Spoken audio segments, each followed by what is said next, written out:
See guys, റീനുവിനോടൊന്നുമില്ല. എടോ അതിനല്ലേ ഞങ്ങൾ തന്നോട് പറഞ്ഞത്. തന്റെ കണ്ണൊക്കെ പറഞ്ഞിട്ടുണ്ടല്ലോ. എടാ ആദിച്ചേട്ടന്റെ തൊണ്ട ഇടുന്നുണ്ട്. അമലെ, എന്തോ ഇവൻ എന്നോടുള്ള പ്രശ്നം എനിക്ക് മനസ്സിലാവും. നിനക്കെന്താണ് എന്നോടുള്ള പ്രശ്നം? സാറ് ചോദിച്ച സ്ഥിതിക്ക് പറയാം. അന്ന് ട്രിപ്പിന് പോയ സമയത്ത് ഞാൻ യുവൻ ശങ്കർ രാജയുടെ പാട്ട് പാടിയപ്പോ നീ എന്താണ് പറഞ്ഞത്? ഞാനെന്താ പറഞ്ഞത്? തല്ലിപ്പൊളി പാട്ടെന്നല്ലേ? അന്ന് ഞാൻ ഉറപ്പിച്ചാണ് ഒരു കാരണവുമില്ലെങ്കിലും നിന്നെ പിടിച്ച് 2 ഇടി ഇടിക്കണമെന്നുള്ളത്. നീ അല്ലേ പറഞ്ഞ എന്റെ കംഫർട്ട് സോൺ വിട്ട് പുറത്തു വരണം, ഷെല്ലിന്റെ ഉള്ളിൽ ഒതുങ്ങി കൂടരുതെന്ന്. ഇപ്പൊ എന്റെ സകല ഷെല്ലും പൊട്ടിരിക്കണം. വാടാ വാടാ. അങ്ങനെ തന്നെ.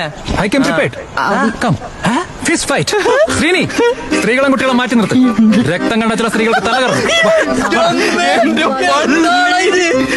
കാർത്തിക എന്താണ് ആദ്യയുടെ കോമഡി സ്കിറ്റ് ഉണ്ടെന്ന് ആരും പറഞ്ഞില്ലല്ലോ. നന്നായിട്ട് മിമിക്രിങ് അടിക്കും. എടാ മറ്റേ സാധനം ഇട്ടാ നിന്റെ ഇത്